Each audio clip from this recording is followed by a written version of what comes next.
Bonjour à toutes et à tous, bienvenue sur Grand Littoral TV en ce mercredi 20 mars. Ravi de vous retrouver pour cette nouvelle édition du journal de la rédaction. On démarre bien sûr par vos prévisions météo.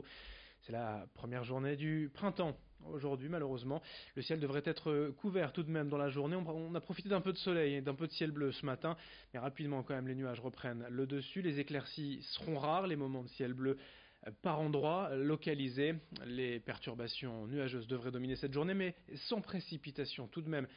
Pour cette première journée de printemps, les températures, elles sont de saison avec 10 degrés à Dunkerque, 11 à Calais à Boulogne, 12 degrés à Saint-Omer. Les prévisions météo complètes après ce journal. À la une tout d'abord de l'actualité, les images des manifestations hier dans la région, notamment à Lille, 3000 personnes rassemblées pour la grande manifestation régionale, mais aussi des centaines de manifestants recensés sur le littoral, à Dunkerque, à Calais, à Boulogne.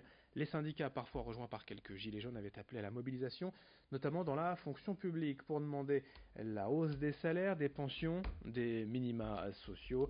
En marge de ces rassemblements hier après-midi dans les rues, dès la matinée, les agents du conseil régional avaient également manifesté en occupant, vous allez le voir, de manière symbolique, l'escalier d'honneur de l'hôtel de région.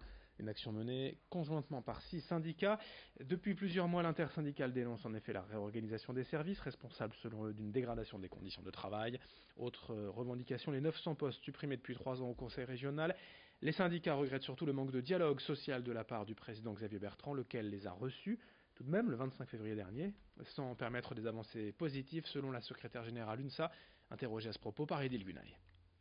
Tout est effectivement décidé par M. Bertrand et donc c'est pourquoi on lui a demandé rendez-vous. On a été reçu le 25 février en insistant fortement pour lui faire parvenir en direct toutes nos revendications, sauf que la réponse est vraiment sur plusieurs points, pratiquement une fin de non-recevoir sur les différents points. Donc nous trouvons d'autres formes d'action, puisque c'est un homme de communication, eh bien nous communiquons également ce qui se passe à la région Hauts-de-France. Une action coup de poing, une action communication pour démontrer au président qu'il n'y a pas que les partenaires sociaux qui agissent, et il y a bien les agents, puisqu'il précise régulièrement qu'il va s'adresser en direct auprès des agents. Eh bien voici, Monsieur le Président, les agents sont là. Et en face, je vous propose d'écouter aussi Brigitte Fourré, la vice-présidente du conseil régional en charge du personnel, à propos de ce manque présumé ou dénoncé de dialogue social. Le président Xavier Bertrand et moi, nous sommes très attachés au dialogue social, bien sûr. C'est pas un hasard si un matin j'étais avec le directeur général des services au pôle Saint-Leu à Amiens pour rencontrer l'ensemble des agents de la direction de l'éducation, donc des lycées et du patrimoine immobilier. Et ce dialogue qui a été noué hier a été un dialogue très constructif. C'est pourquoi moi, je regrette beaucoup que ce matin encore, les organisations syndicales aient boycotté le CHSCT comme il l'avait fait pour le dernier CT. Je pense que le dialogue social, c'est pas ça, c'est vraiment se rencontrer, avancer, discuter. Donc Xavier Bertrand et moi, nous continuerons bien entendu à avoir ce contact avec l'ensemble des agents et bien sûr aussi avec les organisations syndicales. Et encore une fois, j'espère qu'elles vont enfin renouer, elles, ce dialogue qu'elles prétendent distendu. Mais je voudrais dire que à qui la faute ?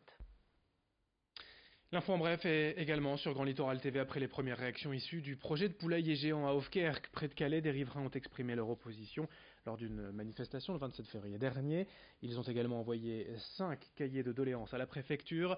De son côté, le conseil municipal d'Hoefkerk a voté ces derniers jours une résolution contre cet établissement. Je vous le rappelle, un atelier avicole, comme l'appellent précisément ses promoteurs. 40 000 volailles à quelques centaines de mètres du village.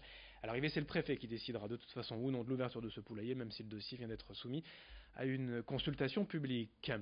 La politique également, un an après sa démission du Rassemblement national, l'Audomarois Quentin Bourgeois vient de rejoindre François Asselineau et pourrait participer à sa liste UPR pour les élections européennes.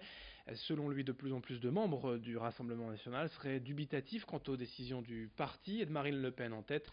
Il sait bien que l'UPR ne fera jamais les scores du RN, mais il se dit désormais ancré dans ses convictions. Xavier Silly l'a rencontré.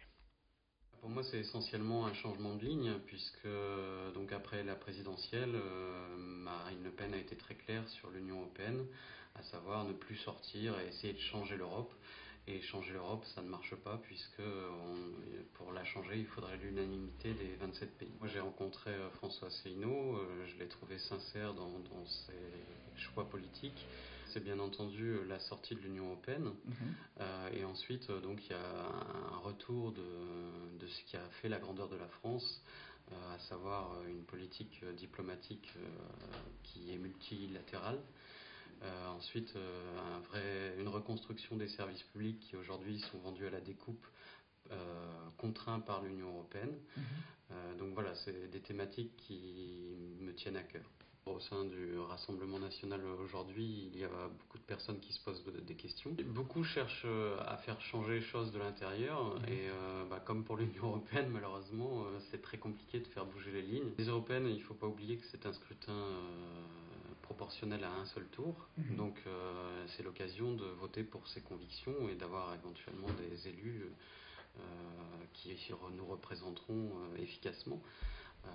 Parce que c'est vrai que j'aimerais rappeler, malgré la victoire du Front National à l'époque aux dernières européennes, les choses n'ont pas beaucoup changé justement et la majorité des partis, encore une fois, sont pour un changement de l'Union européenne, mais ce changement n'est pas possible. On termine ce journal avec la dernière exposition en date du château d'Ardelot à Condette, baptisée Chevalier et Noble Dame. Elle propose une vingtaine de costumes, de robes, de tuniques, tels que les seigneurs ou les habitants pouvaient se vêtir dans la région et dans le château d'Ardelot, précisément au XVe siècle. Une malle permet même aux enfants de se déguiser en costume d'époque. En parallèle de cette exposition, les visiteurs pourront découvrir des anecdotes, des histoires concernant le Moyen-Âge, des visites guidées, des ateliers aussi destinés aux enfants durant les prochaines vacances scolaires. Jennifer Chilot, médiatrice culturelle, nous en dit plus au micro de Marine Kijek. Par exemple, à la couleur du costume, les teintes profondes ou chatoyantes, le pourpre, le bleu, le noir, ce sont des couleurs difficiles à obtenir et qui font que le tissu est extrêmement cher. Et donc, c'est vraiment réservé aux nobles, contrairement aux gens plus modestes qui, eux, sont vêtus de manière... déjà, les tissus, ce ne sont pas les mêmes. On va plus avoir de la laine pour les gens modestes et on a la soie, le velours de soie pour la noblesse. Et puis la teinture des couleurs pour les gens pauvres ou modestes, ça va être les fonds de teinte, les fonds de cuve qui vont être ternes, donc du beige, du marron. Fin de cette édition sur Grand Littoral TV. À suivre vos prévisions météo en ce mercredi 20 mars. C'est le printemps aujourd'hui. À tout de suite.